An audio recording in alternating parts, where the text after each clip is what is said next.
I'm Mingyi from Georgia Tech, and I'm a PhD student working with Professor Taesoo Kim.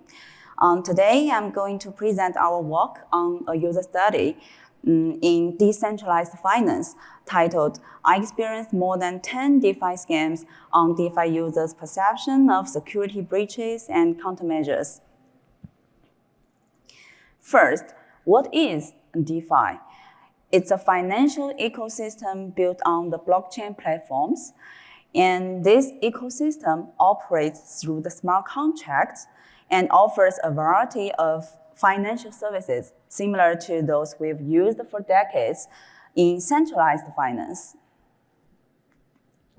In DeFi, we refer to the financial services as protocols. For example, the exchanges like Uniswap and Curve allow users to swap their cryptocurrencies. On lending platforms, lenders deposit the crypto assets through smart contracts, while other users can borrow those assets with collateral.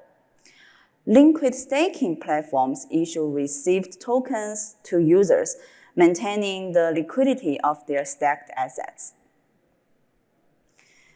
So the prosperous DeFi market is also attractive to a specific group of people.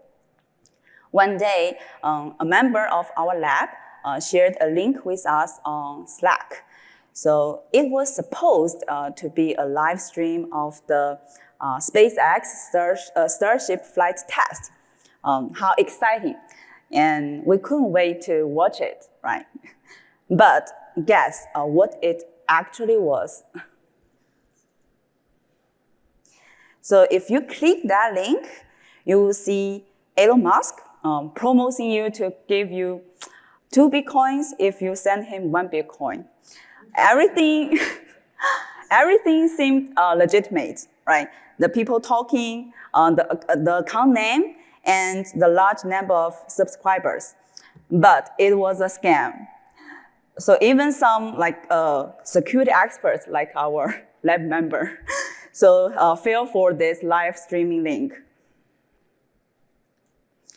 We then noticed some interesting facts. Silicon Valley Bank, part of the centralized finance system, collapsed after a bank run. However, Curve, a decentralized exchange, is still standing and even ranks second despite multiple hacks. So here we list the 2 hack incidents from the year 2022 and the year 2023. So to understand why users behave differently, we designed and addressed the following research questions. Due to time constraints, and so I will only focus on the results and recommendations related to the first 3 RQs in this talk. RQ1 was why do people continue to use DeFi despite lots of incidents being reported? And the second research question was what DeFi risks are users concerned about and how do they mitigate these risks? RQ3 was how do the victims respond to the DeFi instance? So to answer these questions, we conducted semi-structured interviews followed by a large-scale online survey for validation. In both studies, we invited the real-world DeFi instance victims to participate. And to ensure we had the actual DeFi users, we first used built-in screeners on the recruitment platform when selecting the survey respondents. Participants had to be the crypto users and US residents to minimize the impact of the regulation and cultural difference. Later, in our screening questionnaire, participants were asked if they were DeFi users. If they answered yes, they were required to report their favorite DeFi application and its smart contract address. So only those who passed this validation were invited to participate in our study. Let's start with our first RQ about why they use DeFi. Is it because of the good security? Our results, however, show that DeFi is perceived as the least secure platform compared to crypto CeFi and fiat currency CeFi. And many participants attributed this perception to hacks and scams. Then, is it because of good usability? Even worse, DeFi has significant usability drawbacks. So for example, participants complained about the steep learning curve and high transaction fees. Instead, we found that the decentralization nature and profitability were the top two attractive points. Earn more money is convincing and makes sense.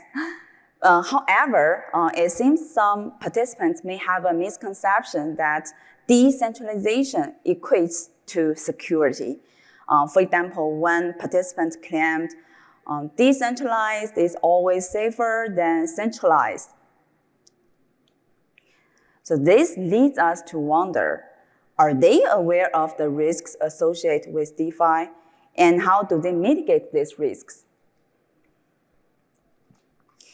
And the results show that DeFi users are most concerned about rug pulls. So a rug pull is a scam where the developer team suddenly abandons their projects and disappears with users' funds. Financial risks, which ranked second, include the price volatility of cryptocurrencies. And the third concern is the exploitation of smart contracts. Regarding the mitigation strategies, we found a relatively low adoption of some effective technical measures. For example, token approvals often grant the DeFi applications the ability to transfer the user's assets in unlimited amounts. So if the hackers or scammers leverage it, so they can easily drain your wallet. So it's very important to configure the token approvals carefully or revoke them regularly. On the other hand, many users rely on two-factor authentication to mitigate DeFi risks, believing it to be one of the best solutions to secure their wallets. However, unfortunately, 2FA cannot mitigate risks such as rug pulls and smart contract exploits at all. We appreciate the online educational materials on how to revoke the token approvals. However, not all of the users will actively search for and read these articles. So therefore, we strongly recommend that the crypto wallets implement a reminder feature to regularly prompt users to review their current token approvals and revoke them if necessary. To further illustrate DeFi users' overconfidence in 2FA, let's look at some numbers.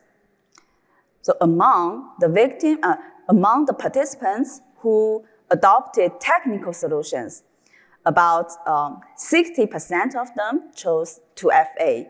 Of those who use 2FA, for example, half rely on it solely to mitigate the risk of smart contract exploit. We need to correct this misconception. For example, on the 2FA settings page, it's recommended to clearly state which risks are covered and which are not by enabling the 2FA. But such claims are not mentioned on the Coinbase's current interface. And returning to our study results, more worryingly, victims don't seem to learn much from the incidents they experienced. First, they have not sufficiently adopted the effective security practices. Second, the misconception about the 2FA remains prevalent among the victims. So, how do the victims respond to the DeFi instance?